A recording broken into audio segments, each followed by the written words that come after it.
आज के इस वीडियो में मैं एक जापानीज साइकोलॉजिकल हॉरर मूवी को एक्सप्लेन करने वाला हूँ। तो चलिए देखते हैं कि इस फिल्म में आखिर होता क्या है। तो फिल्म की शुरुआत में हम अकीरा कैटो नाम के एक आदमी को देखते हैं जो कि एक वर्ल्ड चेस चैंपियन होता है। उसने दुनिया भर के सारे चेस प्लेयर्स को हरा दिया होता है और आज वो एक सुपर कंप्यूटर के साथ गेम खेल रहा होता है जिसका नाम सुपर ब्लू होता है। अकीरा जो था वो एक सेकंड में सिर्फ 3 मूव्स कैलकुलेट कर सकता था। वहीं दूसरी तरफ जो कंप्यूटर था वो एक सेकंड में 200 मिलियन से ज़्यादा मूव्स कैलकुलेट कर सकता था। अकीरा के जीतने के बहुत कम चांसेस होते हैं, लेकिन फिर भी वो खेल रहा होता है। जैसे जैसे गेम आगे बढ़ रहा होता है हम देखते हैं कि अकीरा की फ्रस्ट्रेशन बढ़ती जा रही होती है और आखिरी में वो हार जाता है। अकीरा इससे काफ़ी ज़्यादा दुखी होता है, लेकिन आसपास के लोग उसका मजाक उड़ा रहे होते हैं और रिपोर्टर्स भी इन सभी चीज़ों की फ़ोटो खींच रहे होते हैं। अकीरा को ये देख के गुस्सा आता है और वो चेस बोर्ड को तोड़ देता है। इसके बाद मूवी की कहानी 3 साल आगे जाती है और हमें पता चलता है कि पिछले 3 सालों में किसी ने भी अकीरा को नहीं देखा होता है। और तभी हम कुछ होमलेस लोगों को देखते हैं जो कि सड़क के किनारे बैठे होते हैं और उन्हीं में से एक अकीरा था। उसने अपने सारे पैसे लुटा दिए होते हैं और अब वो सड़क पे रहता था। तभी उसके सामने एक ब्लैक कार आती है और उसके अंदर से 2 आदमी बाहर निकलते हैं। वो उसे जबरदस्ती पकड़ लेते हैं और एक मेंशन में ले जाके छोड़ देते हैं। उस मेंशन में हम एक बूढ़े आदमी को देखते हैं जो कि कहता है कि वो जानता है कि अकीरा कौन है।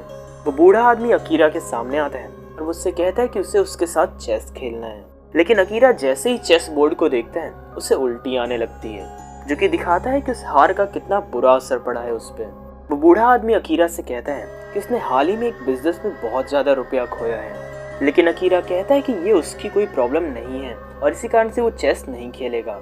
वो बूढ़ा आदमी अकीरा का मजाक उड़ाता है और कहता है कि वो खेलने से पहले ही हार गया। ये सुनते ही अकीरा को अपनी पुरानी हार की याद आ जाती है और वो गुस्से में चेस खेलने के लिए तैयार हो जाता है। वो दोनों चेस खेलना चालू करते हैं और अकीरा बिना देखे ही अपने सारे मूव्स बता रहा होता है। ना तो चेस के बोर्ड को टच करता है और ना ही उसके पीसेस को। वो उस बूढ़े आदमी को अपनी सारी चालें बताता है और वो एक एक करके सारे पीस को मूव करता है। अकीरा काफ़ी ज़्यादा कॉन्फिडेंट होता है कि वो इस गेम को आराम से जीत जाएगा। इसी बीच हम उस बूढ़े आदमी को देखते हैं और उसने अपने कान पे एक ईयर पीस लगा रखा होता है जिसकी मदद से वो कुछ लोगों से बात कर रहा था। अकीरा तभी खिड़की के पास जाता है और उसे कुछ लोग दिखते हैं जिन्होंने काले और सफ़ेद रंग के कपड़े पहन रखे थे। वो सभी उस पोजीशन में खड़े होते हैं जिस पोजीशन में उस चेस के सारे पीस थे। वो बूढ़ा आदमी अपनी चाल चलता है और अकीरा के एक पॉन को मार डालता है और तभी हम बाहर देखते हैं और वहाँ पे एक आदमी सही में मारा जाता है। अकीरा काफी ज्यादा शॉक्ड हो जाता है और उसे कुछ भी समझ नहीं आ रहा था कि यहाँ पे क्या चल रहा है। वो उस बूढ़े आदमी से भी पूछता है कि वो ये सब क्यों कर रहा है, लेकिन वो बूढ़ा आदमी कहता है कि उसे सोल्जर्स की डेथ पे दुखी नहीं होना चाहिए। अकीरा तुरंत ही नीचे जाता है और उस आदमी की बॉडी को चेक करने लगता है। आसपास के सभी लोग एकदम शांति से खड़े होते हैं और वो उसकी बॉडी से चाकू बाहर निकालता है। वो आदमी मरने वाला होता है लेकिन तब भी हंस रहा होता है और वो सिर्फ एक ही चीज बोलता है कि तुम्हारी अगली चाल क्या है। उसकी जैसे ही मौत होती है आसपास के सभी प्लेयर्स वहां से चले जाते हैं और अकीरा अकेले ही वहां पे रह जाता है। उसके हाथ में एक चाकू होता है और उसके सामने एक डेड बॉडी, और इसी कारण से आसपास के लोगों को लग रहा था कि उसी ने मर्डर किया है। लेकिन अकीरा कहता है कि उसने ऐसा नहीं किया है और तुरंत ही वहां से भाग जाता है। वो अपने पुराने डॉक्टर के पास आया होता है जो कि पहले उसका इलाज किया करता था। उसके गायब होने के बाद वो और अकीरा की वाइफ मिलकर उसे ढूंढ रहे थे। अकीरा की वाइफ का नाम कुमी कैटो है। इसी दौरान हमें फ्लैशबैक दिखाया जाता है और हम देखते हैं कि अकीरा उस मैच के बाद घर आया होता है। वो काफी ज्यादा डिप्रेस्ड होता है और उसे कई सारे नाइटमेयर्स भी आ रहे होते हैं। उसे ऐसा लग रहा था कि सारे चेस पीस उसे मारने के लिए आ रहे हैं। अकीरा अपनी जिंदगी को एक चेस की तरह मानता था। उसकी वाइफ यहाँ पे उसकी क्वीन थी, लेकिन क्योंकि वो मैच को हार गया था इसी कारण से उसे ऐसा लग रहा था कि वो उसे डिजर्व नहीं करता है। इसके बाद वो घर छोड़ के चला जाता है। प्रेजेंट में हम अकीरा को देखते हैं जो कि अपने डॉक्टर को सारी बातें बता रहा होता है। वो डॉक्टर उसे समझाता है कि ऐसा कुछ भी नहीं है और उसे बस रेस्ट की जरूरत है। तभी डॉक्टर का जो प्रिंटर था उसके अंदर कुछ प्रिंट होने लगता है। वो पेपर चेस के बोर्ड जैसा लग रहा होता है और उस पर लिखा था what's the next move. Akira realise करता है कि सुबह जो मैच चालू हुआ था वो अभी भी चल रहा है और वो कहता है कि वो अपने पॉन को E3 पे मूव करना चाहता है। डॉक्टर अपनी बुक खोलता है और उसके भी सारे पेज चेस बोर्ड में बदल चुके होते हैं। तभी प्रिंटर एक और पेज प्रिंट करता है जिसमें दिखा रहा था कि अगली चाल में अकीरा का घोड़ा मारा गया है और तभी वो डॉक्टर जमीन पे गिर जाता है और उसकी वहीं पे मौत हो जाती है। अकीरा तभी डॉक्टर की एक फोटो देखता है जो कि एक घोड़े पे बैठा होता है, जिससे पता चलता है कि वो क्यों मारा गया। वो डॉक्टर अकीरा का नाइट था और उसे पॉइजन देके मारा गया।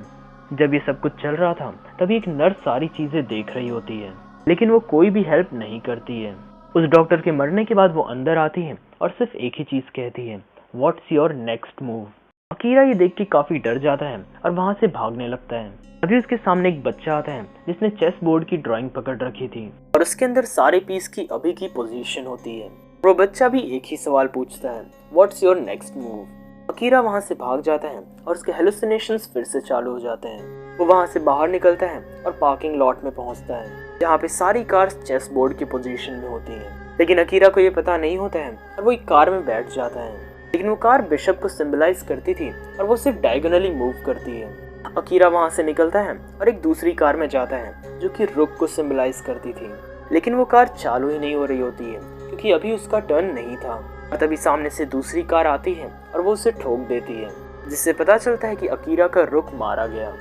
अकीरा इसके बाद अपने पुराने घर पे जाता है और उसे पता चलता है कि वो बिक चुका है। उसे समझ आ चुका था कि चेस के हिसाब से ही रियल लाइफ में भी चीजें हो रही हैं, जिसके हिसाब से जो क्वीन थी वो उसकी वाइफ होगी, यानी कि उसकी भी जान खतरे में है। अकीरा इसके बाद उस बूढ़े आदमी के पास वापस आता है और अपनी वाइफ के बारे में पूछता है, लेकिन वो बूढ़ा आदमी उसे अपनी हार मानने के लिए कहता है और तभी वो उसकी वाइफ को आजाद करेगा। लेकिन अकीरा डिसाइड करता है कि वो चेस को कंटिन्यू करेगा। वो दोनों इसके बाद गेम को कंटिन्यू करते हैं जो कि काफी देर तक चलता है। और आखिरी में अकीरा जीतने वाला होता है और वो सिर्फ 2 मूव दूर था चेकमेट से। बस यहाँ पे प्रॉब्लम ये थी कि उसे जीतने के लिए अपनी क्वीन को सेक्रीफाइस करना पड़ेगा। वो बूढ़ा आदमी उसे जबरदस्ती एक स्टेडियम में ले आता है जहाँ पे कई सारे आदमी चेस पीस की जगह खड़े होते हैं और अगर गलत मूव्स चले गए तो वो सभी मारे जाएंगे। वो बूढ़ा आदमी उसे वापस से सारी सिचुएशन बताता है कि अगर उसे जीतना है तो उसे अपनी क्वीन को सेक्रीफाइस करना पड़ेगा। और यहाँ पे क्वीन उसकी वाइफ थी जिसे जबरदस्ती वहाँ पे खड़ा किया गया था। अकीरा को समझ नहीं आ रहा होता है कि वो क्या करे और वो काफी देर तक अपनी जगह पे खड़ा होता है। वो अपनी वाइफ को बचाना चाहता था, लेकिन ये गेम भी उसके लिए इम्पोर्टेंट था। और आखिरी में वो डिसाइड करता है कि वो खुद को सेक्रीफाइस कर देगा क्वीन के लिए, जो कि उसकी वाइफ थी। वो अपनी पोजीशन चेंज करता है और खुद को सेक्रीफाइस करने के लिए आगे बढ़ता है। उस बूढ़े आदमी का नाइट सामने आता है और उसे स्टैब करके मार डालता है। गेम खत्म होने के बाद वो बूढ़ा आदमी स्माइल करता है और अकीरा के लिए तालियां बजाता है। और तभी हम देखते हैं कि उसकी वाइफ के भी हाथ खोल दिए जाते हैं। आसपास के सभी लोग तालियां बजा रहे होते हैं और भी कई सारे लोग बाहर आते हैं, जिनके अंदर वो सारे लोग थे जो कि पहले मारे गए थे, यानी कि वो सभी अभी भी जिंदा थे। फिर अकीरा भी जागता है और हम देखते हैं कि उसे बिल्कुल भी चोट नहीं आई होती है, क्योंकि जो नाइफ थी वो नकली थी। वो सभी लोग उसके सामने आते हैं और उसे बताते हैं कि अभी तक उसके साथ जो कुछ भी हुआ वो सिर्फ एक ट्रिक थी। उन्होंने ऐसा इसलिए किया ताकि वो फिर से चेस खेलना चालू कर दे। उस बूढ़े आदमी ने ये सारी चीजें ऑर्गेनाइज की थी जो कि शॉक थेरेपी की तरह काम करती। वो बूढ़ा आदमी असल में और कोई नहीं बल्कि सुपर ब्लू का इन्वेंटर था और वो इस बात से काफी दुखी था कि उसके इन्वेंशन की वजह से एक महान प्लेयर ने गेम खेलना बंद कर दिया और इसी कारण से अपनी गलती सुधारने के लिए उसने ये सब कुछ किया। वो उसे ये भी बताता है कि अभी उसने जो गेम खेला वो सुपर ब्लू के साथ था। जो ईयर पीस था उसकी मदद से उस बूढ़े आदमी को सारे इंस्ट्रक्शंस मिल रहे थे कि सुपर ब्लू की अगली चाल क्या है। अकीरा जो था वो सुपर ब्लू को हराने वाला था, लेकिन क्योंकि उसने आखिरी में खुद को ही सेक्रीफाइस कर दिया, इसी कारण से सुपर ब्लू उसके मूव को समझ नहीं पाया और वो कंप्यूटर बुरी तरह खराब हो गया। मूवी के एंडिंग सीन में अकीरा अपनी वाइफ से गले मिलता है और मूवी यहीं पे खत्म हो जाती है। तो ये था आज का एक्सप्लेनेशन। उम्मीद करता हूँ कि आपको ये वीडियो पसंद आया होगा। ऐसे ही और भी कमाल के वीडियोस देखने के लिए चैनल को सब्सक्राइब कर लें और अगर ये वाला वीडियो पसंद आया हो तो इसे लाइक करें। तो फिर चलो मैं आपसे मिलूंगा अगले वीडियो में, तब तक के लिए गुड बाय। और हाँ, जाते जाते एक और चीज़ बतानी है कि मैंने ये वीडियो दूसरी बार रिकॉर्ड किया। पहली बार की सारी रिकॉर्डिंग्स डिलीट हो गई, तो मेरे इस एफर्ट के लिए इस वीडियो को लाइक ज़रूर कर देना।